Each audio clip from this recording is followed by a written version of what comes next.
Labdien visiem! Labdien visiem! Esam forši iesākuši, esam pavairoti. Bija iegājis tur otrā telpā, tad tur vēl labāk var redzēt to pavairotību. Jā, tur pilna zāle ļaudīm. Jā. Un šodien man ir, es gribētu teikt, uzdevums. Es to tā varētu nosaukt, un Valds vēlējās, ka mēs ejam cauri šim te Jāņa evaņģēlijam. Viņš man atsūtīja, ka tev būs jāsludina no Jāņa trešās nodaļas. Un tad man sākumā bija tā doma, par ko bija Jāņa 3. nodaļa. Ļoti populāri un tajā pašā laikā kaut kur piemirstās Jāņa 3.16, ja, jo tik ļoti Dievs pasauli mīlējis. Man tieši šis bija kopā ar kādiem draugiem, un viņi tā saka, ko domā, es aizdomājos, par ko ir 3. nodaļa, es saku, kā tas taču tik viegli. Un te es tā domāju, arī pielūdzot, iedziļinoties, bet mēs bieži vien, kur ir kaut kas tāds ļoti spilgts un visiem zināms un populārs, nu tā kā nepaskatāmies to apkārtējo, kas ir riņķī tam visam. Un tāpēc ir labi tā arī citreiz iedziļināties vārdā vienkārši pēc kārtas. Pēc kārtas, jā, nevis paņemot kādu raksturvietu. Un īstenībā daudz dažādu detaļu pamanīju šajā 3. nodaļā, kas ir patiesībā ļoti interesants, vismaz man, es ceru, ka arī jums. Un šī 3. nodaļa principā parāda ļoti daudz tādas lietas, kur Dievs aicina cilvēku no reliģijas uz atzimšanu, no pašpaļāvības uz ticību, kristumu, no tumsas uz gaismu, no savas slavas uz Kristus slavu. Un tās tādas pamatlietas, ja, ko es tā ļoti pamanīju šajā 3. nodaļā. Un par to pēc kārtas, un šī 3. nodaļa sākās ar to, ka bija kāds cilvēks starp farizejiem vārdā Nikodēms. Un ar to iesākās šis stāsts, un tur ir tālāk, kad viņš ir viens no jūdu varas vīriem, jeb tiem, kas ir bijuši tā laika farizēji, rakstu mācītāji, sinedrija loceklis, no Izraēlas skolotājs. Tā kā cilvēks ar tādu diezgan augstu autoritāti, es teiktu, tā laika sabiedrībā. Un mūsdienās tas varētu būt kāds bīskaps, profesors, teologs, valdības pārstāvis. Un ja mēs skatāmies tālāk šo Jāņa 3. nodaļu no 2. panta, tas nāca pie Jēzus naktī un sacīja viņam, Rabi, mēs zinām, ka tu esi mācītājs no Dieva nācis, jo neviens nevar tādas zīmes darīt, kā tu dari, ja Dievs nav ar to. Un ka viņš nāk tā kā naktī mēs nākam, ja gribam kaut ko paslapus darīt, tā lai citi nezina, ka esam to darījuši, jo tikmēr viņi guļ. Un viņš saka, Rabi, mēs zinām, ka tu esi mācītājs un no Dieva nācis. Un tad tas daudz ko arī tā parāda un pasaka.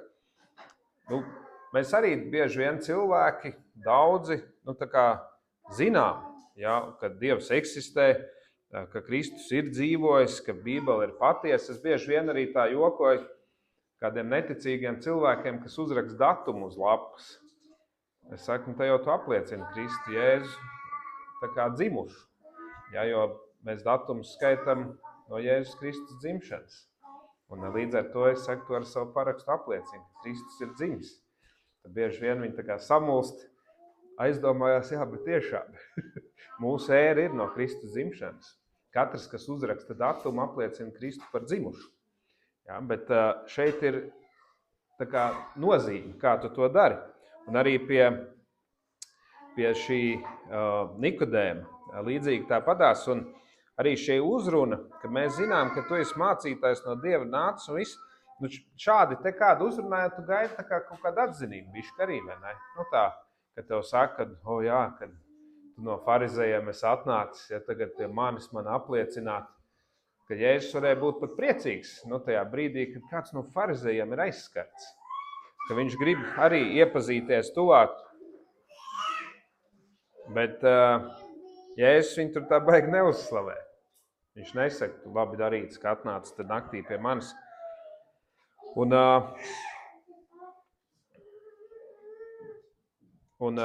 Jēzus viņam nesaka, tev vajag vēl vairāk zināšanu, jā, vēl papēti mani un iepazīsti mani tuvāk. Bet Jēzus tik viņam pasaka patiesību. Un tā patiesība ir, ka zināt ir labi, bet ar to vien nepietiek. Tieši tāpatās kā ar to datumu. Kad mēs uzrakstam, mēs zinām, ka Jēzus Kristus ir dzimis, un ar to vien nepietiek. To datumu uzrakstīšanu uz lapas. Un Jēzus viņam atbild Nikodēmam, patiesi, es tev saku, ja cilvēks nepiedzims no augšienes, neredzēt tam Dievu valstības. Bet Nikodēms viņam kaut ko citu prasīja. Viņš nāca ar tādu kā atzīšanos, ka mēs atzīstam, ka tu esi no Dieva. Un Jēzus viņam atbild, ja cilvēks nepiedzims no augšienes, neredzēt tam Dievu valstības.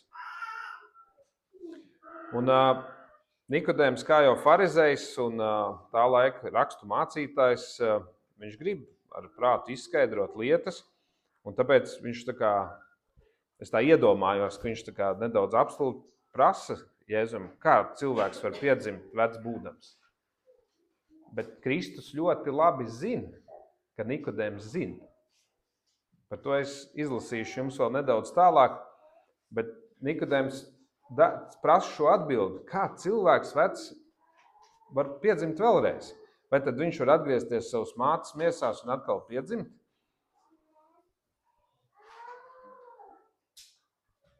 Un pēc šī Jēzus saka vēlreiz Nikodēmam, tikai jau nedaudz savādāk. Un sāk ar tiem pašiem vārdiem, patiesi, es tev saku, ja kāds neatdzimst ūdenī un garā, netiktam Dieva valstībā. Jēzus patiesībā turpina savu stāstu, lai gan Nikodēms iekšēji zina, jo viņš ir rakstu mācītājs, viņš ļoti labi pārzina veco darību, visus praviešus, visas šīs lietas, Toras un visu pārējo. Un tad ir šis no Ecehēla grāmatas šis apsolījums, kuru zina Nikodēms. Un Jēzus zina, ka Nikodēms zina šo apsolījumu. Un es jums viņu nolasīšu.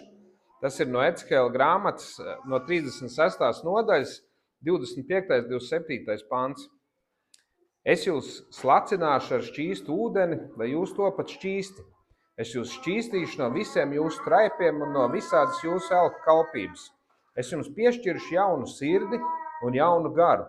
Es izņemšu no jūsu krūtīm akmens sirdi un ielikšu jums miesas sirdi. Es jums došu savu garu un jūs vadīšu, ka jūs staigāsit manos likumos un sargāsit un pildīsit manas tiesas. To Ecehēls jau ir pravietojis jau sen atpakaļ, ko ļoti labi zina Nikodēms. Un arī, ko Jēzus saka Mateja evaņģēlī 5. nodaļā 17-19 par to, kur mums arī liekas, ka Kristus uztaisīja kaut kādu jaunu apvērsumu, kaut kādas jaunas lietas, bet patiesībā, ko šeit Mateja evaņģēlijā saka, nedomājiet, ka es esmu atnācis atmest bauslību vai praviešus. Nedomājiet, ka es esmu atnācis atmest. Es neesmu nācis tos atmest, bet piepildīt. Jo patiesi es jums saku, tiekams debes un zeme nezudīs neviena, ne mazākā rakstu zīmīte, ne raksta gabaliņš no bauslības. Iekāms viss notiek. Ja kas atmet kādu no šiem vismazākajiem baušļiem un tā māca ļaudis, tas būs vismazākais debesu valstībā. Bet ja kas dara un māca, tas būs liels debesu valstībā. Tas ir tas, ko Mateja evaņģēlijā Kristus saka, un Jēzus neko nemaina. Viņš ļauj mums izpildīt, bet ja ļauj mums piepildīt, dzīvot saskaņā un baudīt svētības vai nepaklausot, izbaudīt arī lāstu. Un tās ir tādas, kas mūsu izvēle ir, bet līdz tam vēl tiksim. Un šīs ir tās lietas, ko šajā stāstā, ja 3. nodaļā, Nikodēms ļoti labi zina, kad būs šis Dieva dēls, kas mainīs tās sirdis un ka tā pārmainīs to kultūru un visas lietas. Un tāpēc Jēzus viņu tā kā atbild viņam. Viņš saka, tu jau zini, patiesi es tev saku. Tas ir tā kā viņu amen, es tev saku, ja, kad tu jau to zini, bet tu nedari. Tāpēc viņš saka arī šajā Mateja evaņģēlijā, ka liels debesu valstībā būs tas, kurš dara un māca. Nevis tikai tas, kurš māca. Ja, atmestams kaut kādas lietas un tiesas. Un bieži vien mums ar tā liekas, ka Jēzus jau atnāca un bauslība vairs neskaitās. Bet Jēzus ir tas mehānisms, kā mēs varam dzīvot saskaņā ar Dieva vārdu, ar Dieva likumu. Un patiešām tā ir šī izvēle. Vai mēs gribam baudīt tās svētības, vai mēs gribam saskarties ar lāstiem. Un pēdējā nedēļa arī es tā ļoti labi to tā nomanīju. Man sanāca daudz runāties ar dažādu draudžu vadītājiem, vēl kādām lietām. Jo mēs tur organizējam tādas Jeruzalemes lūkšanu brokastis Latvijā, un tur redz to attieksmi. Un man tas organizācijas vadītājs man prasīja, vai es varu uzrakstīt tādu teikumu, ko tur likt uz tām kartiņām virsū un vēl kādām lietām. Un es domāju, kas tas ir, ko uzrakstīt? Un tad man tā ļoti uzrunāja no 1. Mūzes 12.3, kur saka to, kad kas tevi svētīs, tiks svētīt, kas tevi nolādē, tiks nolādēt. Ja? Un tad es to savu teikumu pieliku klāt par to, ka es saku, ka mums ir dota izvēle. Mums ir dota izvēle, un mēs varam brīvi izvēlēties, vai mēs nostājamies lāsta pusē un neklausam, un pārkāpjam, un nesvētam, vai nostāties svētību pusē. Un tad es tā uzrakstīju, ka es izvēlos svētību, ja, lai tad citi domā. Bet tu redz ļoti divējādu attieksmi.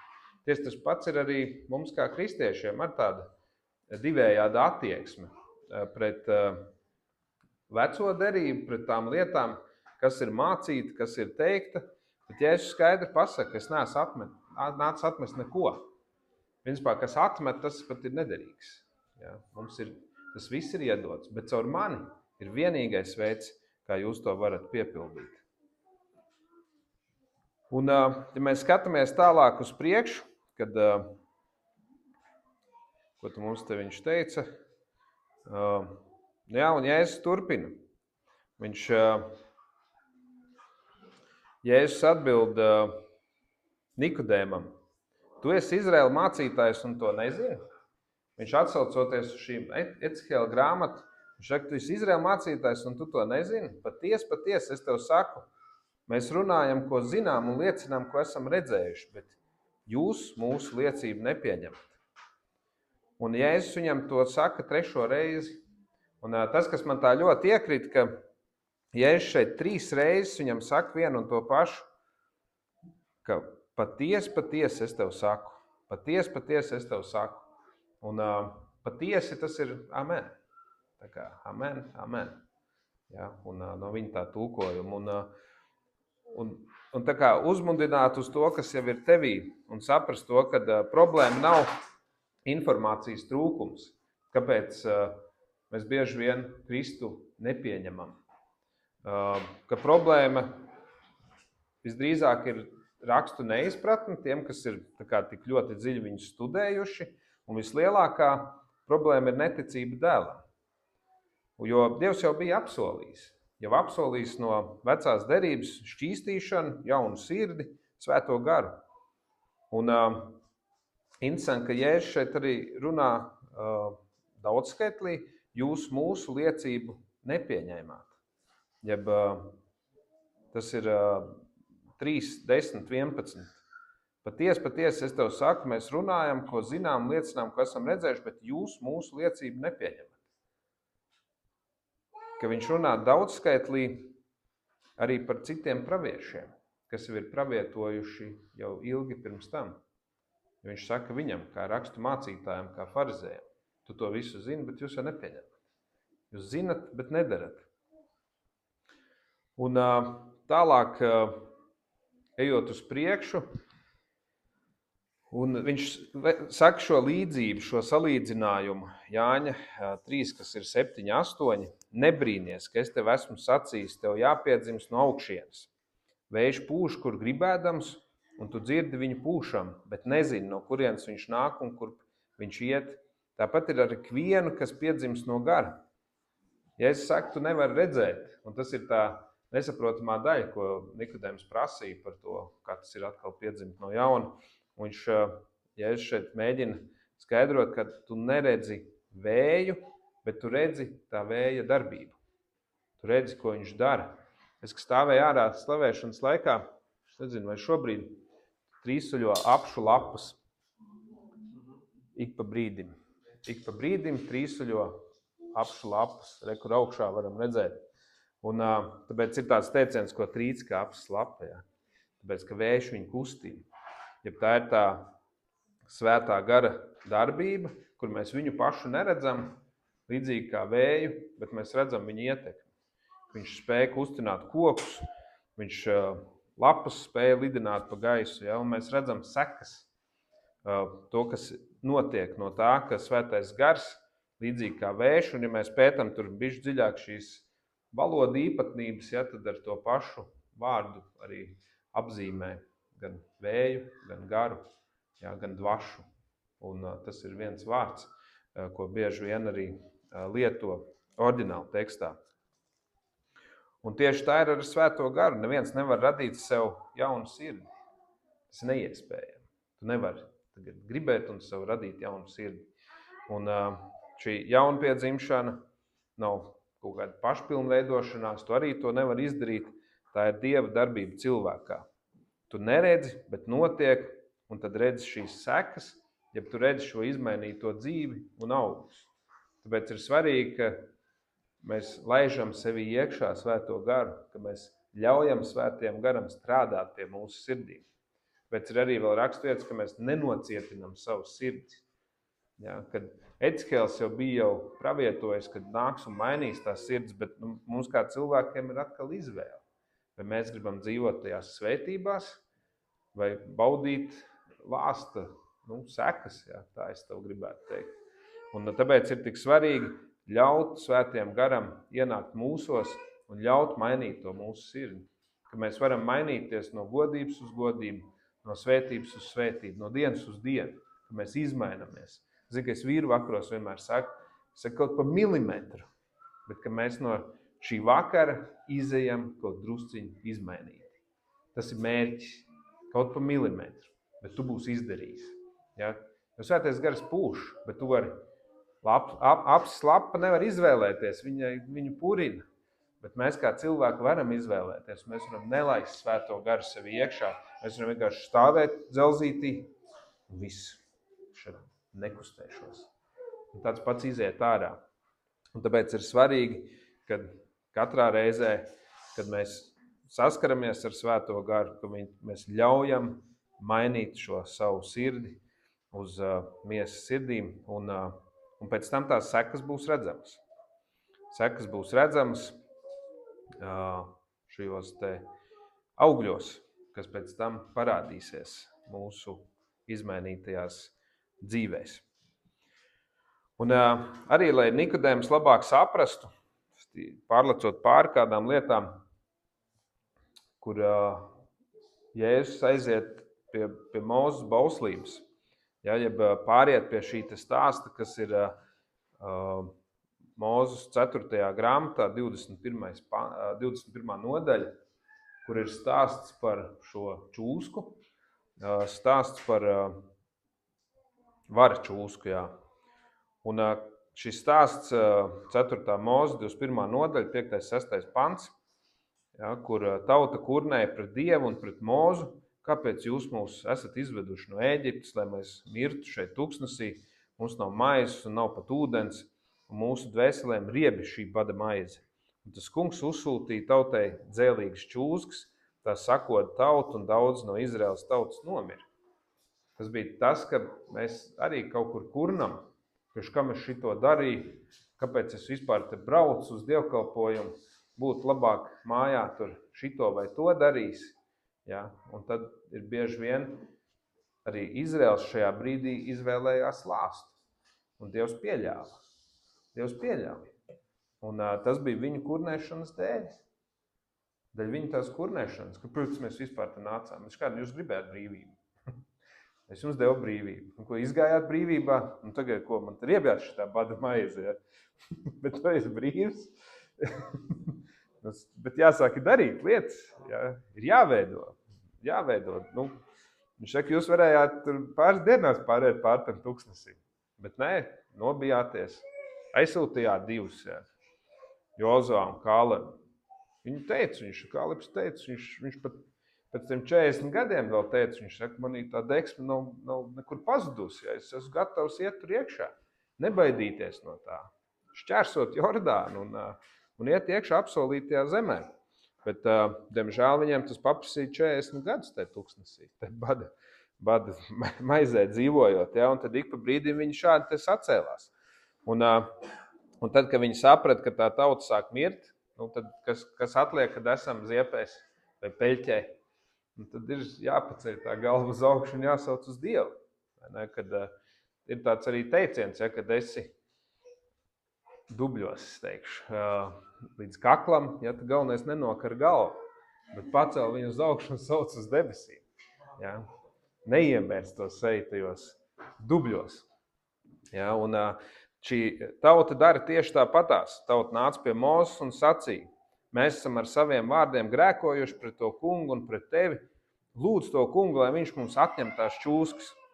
Tad Mūzes aizlūdz par tautu, un tas kungs sacīja uz Mūzu, darini sev čūskas tēlu un liec to par zīmi, un katrs, kas sakosts un to uzlūkos, tas dzīvos. Un šeit tajā Jāņa evaņģēlija 3. nodaļā teikts, un kā Mūzes čūsku ir paaugstinājis tūkstnesī, tāpat jātop paaugstinātam cilvēku dēlam, lai ik viens, kas viņam tic, dabūtu šo mūžīgo dzīvību. Redzat līdzību?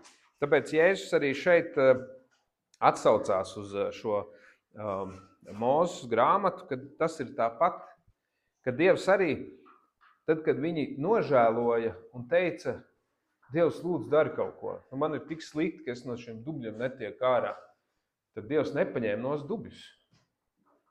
Viņš nepaņēma nos čūskas. Viņš teica, kur ir tā čūska, atnāksiet, paskatīsieties, dzīvosiet.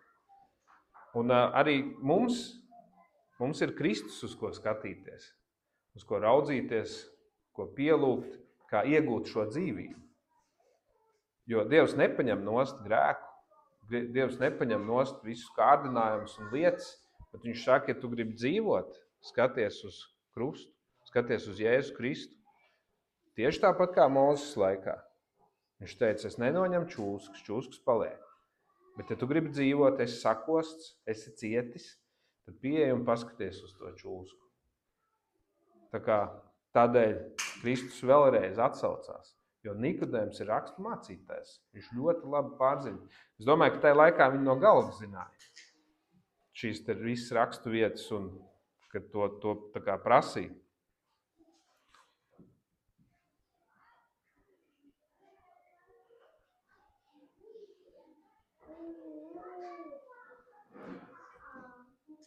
Un arī šodien no tevīm neprasa ne upuri, no tevīm neprasa varoņu darbus, ne kādas reliģiskas ceremonijas, tikai paskatīties. Paskatīties uz Jēzu un tapsi glābs. Vispirms jau no grēka izglābts, un tad Jēzus caur sevi sāk piepildīt bauslību. Tu sāc dzīvot, ievērojot šos Dieva principus. Tu sakārto savu dzīvi. Tas, ka tu paskaties uz krustu, ieraugi Jēzu un atdod savu dzīvi Jēzum Kristum, tas ir pats sākums. Tad mēs sākam dzīvot kopā ar Jēzu un soli pa solītim mēs dzīvojam saskaņā ar Dieva likumiem, ar Dieva principiem, ar būtību, kā Dievs mūs grib vest uz priekšu, kā Viņš mūs vada šajā dzīvē un kā mēs varam nest šos augus, kā mēs varam piedzīvot šo pārveidoto sirdi, jo viņi netiek pārveidoti sekundē. Viņi tiek pārveidoti no godības uz godību, no spožuma uz spožumu, no dienas uz dienu. Un tāpēc es bieži vien saku, ka netiesā sevi šodien, jeb netiesā savu pagātni ar šodienas izpratni. Jo tas, ko šodien saprot pirms gadu, tad iespējams, ka nesaprat. Un kur tik muļķīgi varēja rīkoties? Jā, lēnām tas notiek. Un tad pasties atpakaļ, būtu šito ātrāk zinājis. būtu forši. Tāpēc lūdzu vairāk, lasi vairāk, pavadi vairāk laika ar Dievu. Un tas notiks ātrāk, tas process. Pavadīs retāk, tad ir, kā saka, viens solis priekš, 2 atpakaļ. Ja? Bet lai tas tā nebūtu. Jā, un Jēzus šeit saka, jā, ka tāpat jātop paaugstinātam cilvēku dēlam. Un tas ir tāds evaņģēlija centrs, ka ne mūsu upuris, ne mūsu kādas pareizāk vai nepareizāk daram, kādas lietu kārtības nav. Un šeit Kristus kļūst par lāsta nesēju. Līdzīgi kā šī čūska, kas simbolizē visu tādu slikto, tad Kristus arī kļūst par to lāsta nesēju, par grēka piepildījumu. Jo, kā teikts Galatiešiem 3, 13, 14, kur Pāvils raksta, Kristus ir mūs atpircis no bauslības lāsta, mūsu labā kļūdams pats par lāstu. Jo ir rakstīts, nolādēts ir ik katrs, kas karājas pie koka. Lai Ābrahama svētība nāktu pār pagāniem Kristu Jēzu, tā ka ticībā mēs saņemam gara apsolījumu. Tas ir tas, lai tas piepildītos, kā mēs bieži vien atceros tāda filmiņa bija, kur Jēzus tajā brīdī, kad viņš ir pie šī krusta, viņš saka, Tēvs, kādēļ tu man esi atstājis, un uzreiz tas pasaules grēks un viss uzkrīt uz viņu virsū, tas kā vizualizācija, jo viņš pats kļuva par lāstu. Tāpēc, ka mēs uz to paskatāmies, tad mēs tā kā ieraugam to savu, visu to grēka dzīvi, visu to, ka viņš pienaglots ir. Es atceros, bija mums kāds vīru pasākums, kur mēs arī gājām augšā pa kalnu, katram bija savu pārbaudījumu. Es atceros, mūsu valsts bija viens puisis Jānis, un tā es piekusi, nezinu, cik mēs 60, cik kilometrus bijām nogājuši, un tu beigās saka, lai, zini kā, tev jau kaut kāda 4. diena, un tu esi tā piekusi, nosalis, neēdis un vispārējais, un tādu puisi, kas ir čīkstējis visas tās dienas, to saka, jums viņš jāuznes kalnā. Un tu liekas, tiešām. Bet tas ir, kad es arī sapratu pēc tam tos organizatorus, ka viņi iedod, lai viņi redz, kuram vēl ir palicis pulveris, kad, lai išai līdz galā. Un tad arī pieeja augšā, es atceros, mēs uzgājām, tad uz lapiņas uzrakst tos savas lietas, ar ko tu cīnies, un pienaglo viņas pie tā krusta. Ka tu esi fiziski bezspēcīgs, ka tu vairs nevari. Ka tu saproti, ka es vairs ar šo problēmu tik galā nevaru. Ka tu viņu pienaglo pie tā krusta un atstāji viņu tur. Un tas ir tas brīdis, kad tev vajag pastīties. Bet svarīgi, ka tavs sirds ir atvērta un tu ļauj sev mainīt. Un tāpēc, jā, Kristus visus šos lāstus ir paņēmis, bet mēs kaut kā cilvēcīgi vienmēr gribam viņus vilkt sev līdzi. Un teikt, man vajag šo pārbaudījumu, man vajag to cīņu, lai es mainītos. Bet viss tas bauslības lāsts ir paņemts pie Jēzus. Viņš saka, ka mūsu labā kļūdams par lāstu, ka viņš to jau ir paņēmis. Un es lasot cauri un skatoties, es redzu, ka bieži vien šīs visas pārbaudījumi ir vienkārši likumsakarības. Likumsakarības, kur mēs neesam dzīvojuši saskaņā ar rakstiem. Un bieži vien mēs to lietu pieneglojam pie krusta, bet tās sekas vēl kaut kādu laiku valkās līdzi. Tas tāpat kā brūce, viņa ir jāsadziedē, viņai ir jāsadzīst, un katrai brūcei ir vajadzīgs kaut kāds laiks. Ja, tas nav tā uzreiz, bet galvenais pie atziņas nācis, ka tu to vairs nedari. Tāpēc Jēzus arī bieži vien saka, ka viņš saka, tev grēki ir piedot, bet negrēko vairāk, ja, ka to nenotiek kas ļaunāks. Nedari vairs to muļķību, ko tu visu laiku darīji. Forši, ka tu esi tagad sapratis, ja? Bet nevis, ka tu tagad saproti, cik tu muļķīgi pirms gada darīji un vienkārši turpini darīt. Ja? Tas ir domāts, ka tu pie atziņas nācis, vairs to nedari. Un ej uz priekšu ar citu skatījumu. Un arī Izraels toreiz netika dziedināts dēļ tā, ka viņš saprata čūsku vai centās viņu izprast, vai analizēja, vai pētīja šo čūsku, viņš tika dziedināts skatoties. Tieši tāpat ir ar Kristu, kad glābi ticību, nevis pētīšanu. Ja mēs vienkārši izpētam un visu sīkumos zinām, tas vēl neko nedod. Mums vajag to patieso ticību, atvērto sirdi. Un tā ir mūsu izvēle. Mūsu izvēle. Un tāpēc šis Dieva mīlestības apliecinājums, kas ir tā centrālā daļa, kur bieži vien mēs šīs pārējās lietas tā kā nepamanam tajā 3. nodaļā, jo ir šī centrālā daļa. Bet tā centrālā daļa ir centrālā daļa, jo viņa ir centrālā daļa. Un kur Dievs saka, jo tik ļoti Dievs pasauli mīlēs, ka viņš devis savu vienpiedzimušo dēlu, lai neviens, kas viņam tic, nepazust, bet dabūt mūžīgo dzīvību. Jo Dievs savu dēlu nav sūtījis pasaulē, lai tas pasauli tiesātu, bet lai pasauli caur viņu tiktu glābta. Un tas ir tas, kas mums ir jāsaprot, ka Dievs tik ļoti mūs mīlēja, ka viņš savu dēlu atdeva. Šis pats dēls nepelnīti paņēma visu to lāstu un kļuva par lāstu, ja? Paņēma uz sevi to visu. Un kad šeit nav Dievs sūtījis savu dēlu, lai mūs tiesātu un mums rādītu ar pirkstu, ko mēs darām pareizi vai nepareizi, bet lai mūs izglābtu. Un tas ir tas kodols, ko viņš atsūtot savu dēlu, viņš saka, jūs esat brīvi tā vārda dēļ, ko esat dzirdējuši. Nu, nevelciet līdzi. Ņemiet manu jūgu, tas ir viegls un patīkams. Un beidzat vilkt to savu jūgu visu laiku līdzi. Mēs kā cilvēki to gribam darīt. Un tāpēc viņš saka, nevis lai tiesātu, bet lai mēs kļūtu caur viņu brīvi. Viņš turpina. Kas tic viņam, netiek tiesāts, bet kas netic, ir jau spriedumu dabūjis. Tāpēc, ka nav ticējis Dieva vienpiedzimušā dēla vārdam. Bet šī ir tā tiesa, ka gaisma ir nākusi pasaulē, bet cilvēkiem tumsība ir bijusi mīļāka par gaismu. Tāpēc, ka viņu darbi bija ļauni. Jo ik viens, kas dara ļaunu, ienīst gaismu un nenāk pie gaismas, lai viņa darbi netiktu atklāti. Bet, kas dara patiesību, nāk pie gaismas, lai būtu redzami viņa darbi, ka tie Dievā darīti. Jo bieži vien tas, kas mūs ierobežo, ir, ka mēs to savu lietu negribam parādīt gaismā. Mēs viņu gribam kaut kur apslēpt, nevienam neteikt, ka viņa tur palikusi ir. Jo mums jau tā kā bišķi tas patika. Nu, tā ir teikts, ka patika. Un tāpēc mēs viņu tā kā, bija forši, lai tur ir, būs ko atcerēties. Ja, bet nē.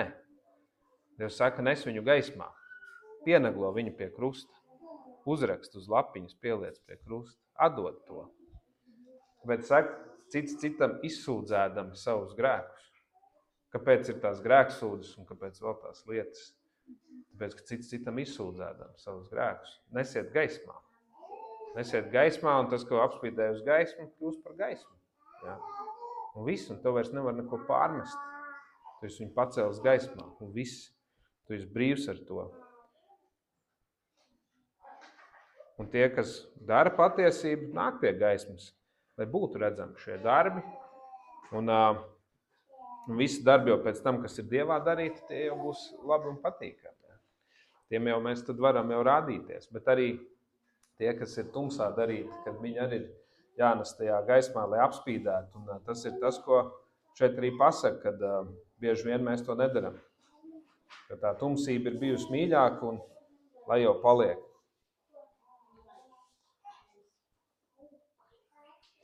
Bet lasot tālāk, kas tic viņam, tas netiek tiesāts, bet kas netic, tas jau ir notiesāts. Un šeit tālāk ir spriedums.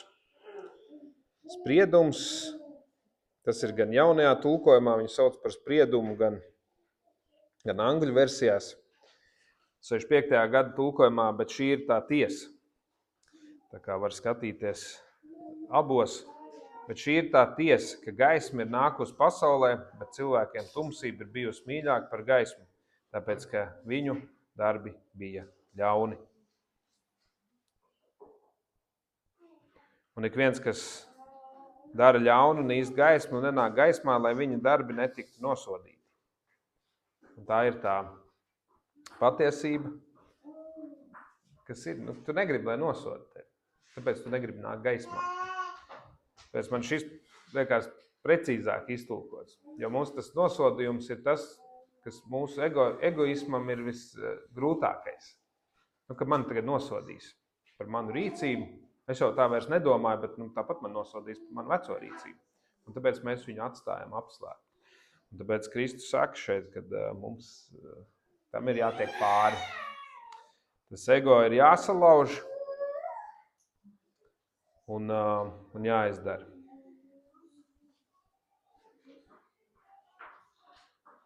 Un tāpēc tas nav ne informācija vai vēl kāda lieta, bet sirds virziens. Mīlēt tumsu un rīkoties ļauni. Un tas ir tas, ko Dievs nomainot sirdi, maina mūsos. Bet atcerieties, ka pa bišķiņam. Un patiešām iekalt savā sirds plāksnē to, ka Dievs savu dēlu nav sūtījis pasaulē, lai tas pasauli tiesātu, bet lai pasauli caur viņu tiktu glābta. Un ejot tālāk par Jāņa Kristītāja attieksmi, jeb viņa kā garīgā vadītāja līderības parādīšana, es tā gribētu teikt. Jo mēs kā cilvēki, es bieži vien saku, mēs esam bara dzīvnieki. Salīdzinot ar to, kad nepārprotiet man arī žurnālisti bieži vien ir pārpratuši, ka es lietoju piemērus no lauksaimniecības, ja, un no fermu dzīves, ja, un vienkārši esmu zootehniķis, lauksaimniecības zinātņu maģistrs, kas daudz gadus ir pavadījis lopkopībā, un tāpēc bieži vien es salīdzinu cilvēkus ar dzīvniekiem. Bet ne aiz ļauna, bet tāpēc, ka man ir pieredze tajā pusē. Un mēs cilvēki, līdzīgi kā dzīvnieki, arī esam bara radības. Ja? Lai neviens neapvainotos. Un ja ir sociālas būtnes un grib dzīvot barā, grib tikties, mēs arī šeit zālē daudz sēžam, tad baram vajag barvedi. Un tur neko nevar darīt. Tas tā ir. Visiem bara dzīvniekiem ir barvedis. Ja? Un tāpēc tā ir tāda ļoti smalka robeža, ka mēs esam sociālas būtnes, mēs gribam būt kaut kam piederēt, tas mums sirdī ielikts, ka mēs gribam piederēt kaut kādai kopienai, kaut kādai cilvēku kopai, ar ko mēs sev asociējam. Un loģiski, kad uzreiz tam bariņam ir jābūt barvedim, bara vadītājiem. Un šeit ir tā šaurā robeža, ka tu esi, piemēram, barvedis, ja, kopienas vadītājs, bet tās pozme tev ir jāliek uz Kristu, nevis uz sevi, bet tai pašā laikā tu nevari pateikt, ka mums nevajag vadītāju. Jo mēs esam sociālas būtnes, mums vajag vadītāji. Citreiz viņus sauc par čupāgrūdējiem, ja, kas sasauc, kas uzorganizē. Tu nevari būt jauniešu kalpošana bez vadītāja. Ir jābūt vienam vadītājam, bet tev ir jāpanāk, ka tie jaunieši skatās uz Kristu, nevis uz tevi. Un tā ir ļoti grūta, tāda sarežģīta lieta. Un šeit Jānis ar to saskarās. Jānis saskarās tālāk no 22. panta. Es lasīšu no 26. līdz 30. Tie griezās pie Jāņa un sacīja viņam, tas ir Jānis, kurš ir kristītājs. Rabi, kas bija pie tevis viņpus Jordānas, par ko tu esi nodevis liecību? Jo viņi sauca, Jāņa mācekļi, viņi arī sauc par rabi tajā laikā. Un tad viņi saka viņam, rabi, kas bija pie tevis viņpus Jordānas, par ko tu esi nodevis liecību? Tas lūk kristī un visi iet pie viņa. Jānis atbild viņiem, cilvēks nekā nevar ņemt, ja tas viņam nav dots no debesīm. Jūs paši esat mani liecinieki, ka es esmu sacījis, es neesmu Kristus, bet esmu sūtīts viņa priekšā. Kam pieder līgava, tas ir līgavains, bet līgavaina draugs, kas stāv un klausās viņa vārdos, no sirds priecājas par līgavaina balsi. Šis mans prieks ir piepildījies. Viņam vajag augt, bet man iet mazumā. Un šeit parādās tas, kas ir viņa grupiņa. Viņa nāk, viņa saka, hei, mēs jau viņu tā īsti nepazīstam, ja? Bet tas bija Jēzus, ko Jānis Kristītājs kristīja, un tie viņa ļaudis nāk pie viņa un saka viņam, ka tas, par ko tu mums stāstīji, ja, kas ir lielāks par tevi, kam tu tur sandaļu siksnas neesi cienīgs sasiet, ja, Nu, viņš tagad dara tieši to pašu, ko tu. Un mēs redzam, ka no mūsu vidus cilvēki plūst pie viņa. Nu, netaisni. Ko lai dara? Tu viņu ieteici, un tagad visi aiziet pie viņa. Un viņš saka, Jānis to labi saprot pats. Viņam ir tas jānodod tam pūlim. Ja? Viņš saka, ok, jūs esat pie manis, ja, bet es jau jums teicu, ka es neesmu Kristus. Viņš ir Kristus. Un tāpēc viņš saka šo, ka cilvēks nekā nevar ņemt, ja tas nav viņam, ka tas viņam nav dots no debesīm. Jo viņš tāpēc teica, ka tas, kas Jēzum dots, tas ir no debesīm. Tas Jēzus pats ir no debesīm. Un kad Jānis cenšas šādi izskaidrot to līdzību starp līgavaini, līgavu un tādu kā vedēju tēvu. Bet to es pēc tam. Un šajā tekstā ļoti labi parādās tā cilvēka daba, ko Jāņa māceklis satraucās un saka. Un tas ir tā ir tāda tipiskākā skaudības valoda, kur mēs skatāmies viens uz otru, salīdzinamies starp draudzēm, starp uzņēmumiem, starp darbiem, starp vēl visu kaut ko. Nu, tāda kā pasaulīgā ir salīdzināšanās kultūra. Es pat teiktu, ka tas ir tāds redzams gars, jeb gara izpausme, kas bija redzama Kainā, Kains un Ābels. Ja. Tur mēs redzējām šo salīdzināšanos Saula attieksmē pret Dāvidu. Ja. Jo Saulu jau ievēlēja jau ar salīdzināšanos, ja, kad tas vīrs, kas galvaspies pārāks par pārējiem, viņa iecēla jau salīdzinot, tā kā Izraēla. Bet Izraels bija izlūdzis, ka viņi grib vadītāju, un Sauls viņam teica, vai tiešām jūs esat gatavi atteikties no brīvības jau un tagad uzturēt valdību. Ja, viņi teica, jā, mēs gribam, un to izdarīja. Bet Saula attieksme pret Dāvidu arī bija tieši tāda, kad vecākais brālis pazudušā dēla stāstā, ja, arī tieši tas pats, kad viņš rektor visu notrallinājis un tu viņam dod baroto teļu un vēl lietas gradzenu pirkstā. Gradzens nozīmē mantojumu atdot, jo tas bija spiedo gradzens, tā kā tu viņam atdod visu un viņš saka, bet tev jau viss bija. Viņš saka, ko tu satraucies, kāpēc tu salīdzinies, ka tu jau esi šeit. Un strādniekos vīndārzā, ja, kur atceramies, kur arī bija šis te pats stāsts, kur nolīga strādniekus no rīta, un tad otru grupiņu nolīga bišķiņu pirms darba laika beigām. Un abiem samaksāja vienādi, bet ar visiem jau nolīga vienādi, ka katram pa denāriem. Un viņš saka, kā, tie strādāja tikai stundu, viņam denārijas, es visu dienu man denārijas. Bet es no rīta to teicu, ka tev denāriju maksāšu. Bet mēs atkal sākam salīdzināties, un tāpēc arī tur saimnieks tai stāstā teica, viņš saka, kāpēc jūs tagad mani pulgojat par to, ka es labs esmu pret viņiem. Es gribēju būt labs, tāpēc es nevis jums palielinu, viņiem dod tikpat, bet jums dod visiem vienādi. Un tā ir tā salīdzināšanās lieta, kas ir tātad cilvēcīga. Jo Jāņa mācekļi parāda šajā brīdī to cilvēcīgo stāstu.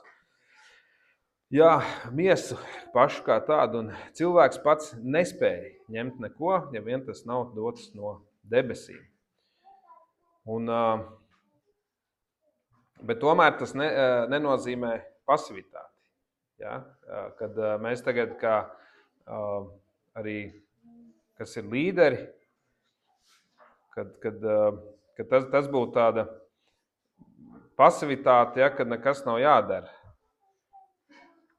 Man aizšķīrās.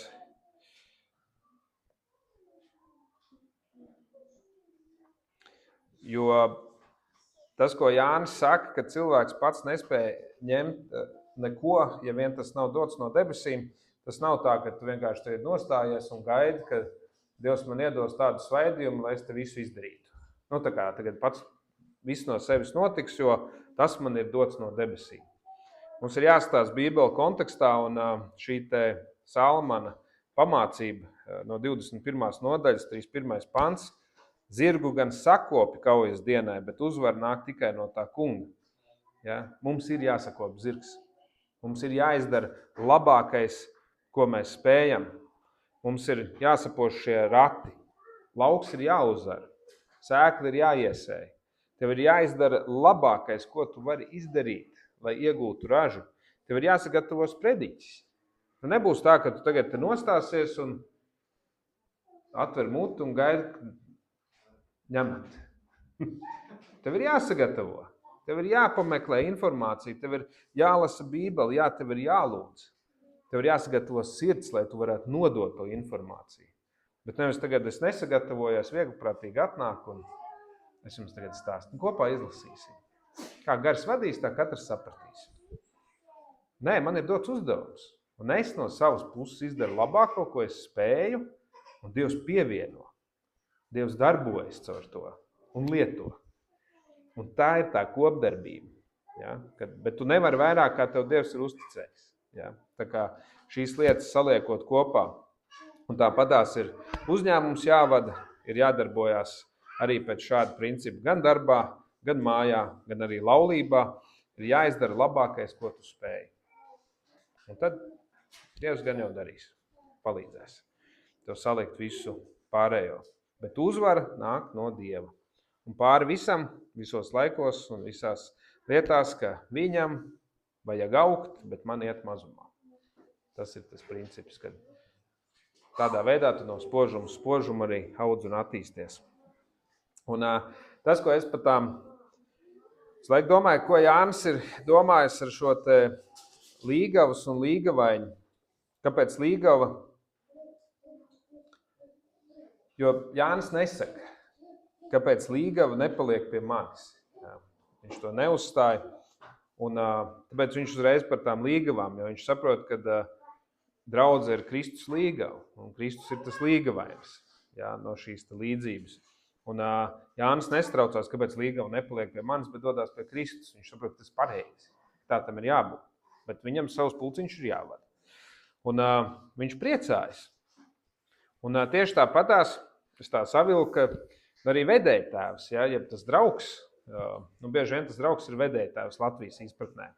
Ja mēs skatāmies, tur, kā kuram tās tradīcijas ir, tad citur ir tie 3 bestīs, ja, un tad, kā kurā, bet mūsu tradīcijā tas līgavaina draugs ir vedēja tēvs. Pēc būtības, ja, vedēja tēvs un vedēja māte. Un vedēja tēvs neprec līgavu. Ja, viņš izdara viss raudz deguns, ja, kā tas būtu. Bet tāpēc tā ir, kad vedēja tēvs ved līgavu pie līgavaina. Tā ir tā pareizā lietu kārtība. Un tas, ko Jānis ar šo arī viņiem skaidro, kad vedēja tēvs ved līgavu pie līgavaina, un katrs kristietis ir aicināts darīt tieši to pašu. Ja, kad mūsu uzdevums nav pievērst cilvēkus sev, bet mūsu uzdevums ir vest pie Kristus. Un tāpēc viņš saka, ka es kā vedējs tad priecājos, kā līgavaina draugs, ja, kā vedētājs es priecājos, ka es redzu, ka tā līgava iet pie tā līgavaina. Tas mans prieks. Ja, un tad viņš tāpēc nobeidz ar to, ka viņam vajag augt un man iet mazumā. Un mēs arī es arī esmu bijis vedētājs Balta kāzās, jaunākā brāļa Andra, mēs abi bijām vedētāji. Un tad arī man ir prieks par viņiem, ka viņi laulājās, un mēs ar Kristīnu, kad Valts ar Dārtu laulājās, tad mēs izdarām labāko, ko varam, lai tā līgava tiktu pie tā līgavaina. Un tas ir mans uzdevums. Un tad es priecājos, ka es redzu, ka tur viss sanāk, tur pēc tam ir Svētais gars ir darbojies, un vēl viss kaut kas, un bērniņi dzimst, ja, un vēl viss tas, un tu redzi, cik forši, kad viss notiek tā, kā tam būtu jānotiek. Un tāpēc arī Jānis priecājās par to. Un šeit ir tā lieta, kur bieži vien mēs dzirdam dažādus stāstus un lietas par līderiem, kas nav īsti sapratuši. Un kas aiziet tajā nepareizā virzienā un paši, kā vedēji tēvi, grib apprecēt to līgavu. Un tā, diemžēl, notiek. Un tas ir jau no Bībeles iesākuma. Tas nav nekas jauns, jo arī Čūska teica, jūs būsiet kā Dievs. Ja, tas ir tas, ko tev iegalvo. Jūs būsiet kā Dievs. Un tad tu kā tas līderis stāvi un domā, jā, es ar tā varētu. Ja, kad nevis viņi pielūdz Kristu caur mani, bet ka viņi pielūdz mani. Un līdz ar to tad, tas ir jau ielikts jau no Adama.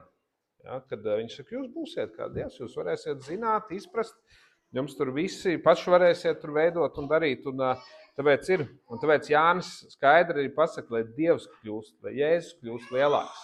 Tas ir mans uzdevums rūpēties. Un tā ir tāda atdzimuša cilvēka sirds. Ja, kad tas sirds stāvoklis, kādā ir jānonāk mums katram vienam. Un mēs skatāmies tālāk, kas nāk no augšienes, tas ir 31. 32. pants.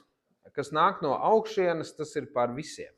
Kas ir no zemes, un viņa runa ir no zemes. Tāpēc es teicu, ka es nāku no fermas, tāpēc mana runa bieži vien ir ar fermas līdzībā. Ja? Kas nāk no zemes, tā viņa runa ir no zemes. Nu, neko nevar darīt. Mēs katrs ņemam līdzības un salīdzinājumus no vidēm, kur mēs katrs esam. Kas nāk no debesīm, tas ir par visiem, ko viņš skatīs un dzirdējis. Par to viņš dod liecību, bet viņa liecību neviens nepieņem. Bet mēs turpināsim, kas ir, ka pieņem. Kas nāk no augšienes, tas ir augstāks par visiem. Un arī skatoties atpakaļ Bībelē, mēs redzam, ka Mūzes nāca no zemes, Elija nāca no zemes, Jesei nāca no zemes, Jānis Kristītājs nāca no zemes. Un katrs ar savām nepilnībām. Neviens nebija tur perfekts un ideāls. Ja? Un tāpēc Dievs sūta savu dēlu pasaulē, ja? Lai nevis mūs tiesātu, bet mūs izglābtu. Tad bija cits laiks, jā, tā ir vecā derība, bet tieši tāpatās. Un šis man tā ļoti uzrunāja, tad, kad skatās, kad sākās, pirmais ir Mateja evaņģēlijs, jā, un tur tā Jēzus Kristus ģenealoģija, un tur katram, par kur ir kāds stāsts Bībelē, tu var atrast kaut kādu, ka viņš no zemes nāk. Ka viņam ir kaut kāda zemes lieta, jā, un viņš no zemes nāk, un līdz ar to viņam ir kaut kas, gan Mozum, gan tur Dāvidam, katram bija kaut kāda lieta, kāpēc kaut kas nebija ritīgi labi, bet Kristus nāk no debesīm. Un tāpēc ir šis turpinājums. Bet kas viņa liecību pieņēmis, tas ir apliecinājis, ka Dievs ir patiesīgs. Jo ko Dievs ir sūtījis, tas runā Dievu vārdus, jo bez mēra viņš dod savu garu. Tēvs mīl dēlu un viss ir nodevis viņu rokā. Kas tic dēlam, tam ir mūžīgā dzīvība, bet kas dēlam neklausa, tas dzīvības neredzēs, bet Dieva dusmība paliek uz viņu. Tam, kas tic dēlam, ir mūžīgā dzīvība. Un šī mūžīgā dzīvība nevis būs, bet viņa ir. Un tā ir baiga atšķirība. Tas ir tas, ko es tā pamanīju, ka šeit nav apsolīta mūžīgā dzīvība, ka viņa tev būs, bet viņa tev ir. Ja tu tici dēlam, tad tev ir tagad. Un kas tic dēlam, tam ir mūžīgā dzīvība. Un tā sāks jau šodien, jau tagad, jau šajā brīdī, un tādēļ evaņģēlijs nav drauds, ka tev jābaidās no tiesas un kā tev tur uzlūkos un vēl kas, bet evaņģēlijs ir Dieva roka. Dieva roka, ko Dievs pastiedz tev pretī, viņš saka, nāc tagad un paskaties uz mani. Atzīsti Jēzu Kristu par savu glābēju, un tu tiksi izglābts. Un tu piedzīvo šīs pārmaiņas. Un kā mēs vienmēr runājam par šiem grāviem, ja, tad atceries, ka tajā brīdī nekas nav beidzies. Mūžīgā dzīvība ir, un sākās tavs piedzīvojums ar Jēzu Kristu, un viņš katram vienam mums turpinās. Mēs katrs esam aizgājuši kaut kur, kaut kādā ceļā. 26. jūnijā mums būs vīru vakars, un mēs vienā vakarā ar sievu runājām par šo rakstu vietu, kas ir, kad jums jākļūst kā bērniņiem, ja, lai ieraudzītu debesu valstību. Un tad, kāds ir uzdevums bērniņiem? Bērniņu uzdevums ir augt, mācīties, ja, mīlēt vecākus, klausīt vecākus. Un viņu pamat uzdevums ir augt, tā kā pieaugt, mācīties un tas viss. Un es gribu vīriem sagatavot tādu, kur, cik tu tālu esi izaudzis. Ja, pirms ir zīdainis, tad ir todlers, ja, tad tur jau ir pēc tam jau tāds bērndārznieks, ja, tad ir skolnieks, tad ir students, ja, un tad jau ir tāds, kas jau kaut kādas augļus sāk nest, ja, un kaut ko parādīt. Un bieži vien mums ir tā, ka un cits paliek tai toddleru vecumā, ja, kur greisiņi, piemēram, tu nezini, uz kuru pusi viņi ies un kas notiks, un viņi ir tādā vecumā. Tas ir 2-gadnieks, ja, kurš pats tur, viņam liekas, ka viņš valda par savu dzīvi, un tik spēj brīnīties, kur viņš ir aizgājis un ko dara. Un tāpēc mums kā bērniņiem ir uzdevums pieaugt Jēzu Kristu un attīstīties un veidoties. Bet tas vairāk, ko es gribu pēc tam vīriem līdzdalīt. Un par to, ka evaņģēlijs ir Dieva izstiept roka, lai tevi izvilktu no tās vietas, kur nevajag nokārt galvu, ja tu esi iegrimis līdz zodam, un pacelties uz augšu. Un tas ir tas instruments. Jo Dievs tā pasauli mīlēs, ka viņš devis savu vienpiedzimušo dēlu. Un patiešām ievēro, ka Dievs nedeva tikai mācību, Dievs nedeva tikai likumus, Dievs nedeva tikai reliģiju, Dievs deva dēlu. Viņš atdeva savu vienpiedzimušo dēlu par tevi, un šis krusts ir vislielākais pierādījums Dieva mīlestībai pret cilvēku, pret cilvēci kā tādu. Un šodien Kristus vēl ar vienu stāv cilvēku priekšā, kā Mūzes laikā. Toreiz bija šī čūska, kas tika nolikta. Ja? Tad šeit arī saka, ka kā Mūzes čūsku ir paaugstinājis tuksnesī, tāpat jāto paaugstinātam cilvēku dēlam, lai vienam, kas viņam tic, būtu mūžīgā dzīvība.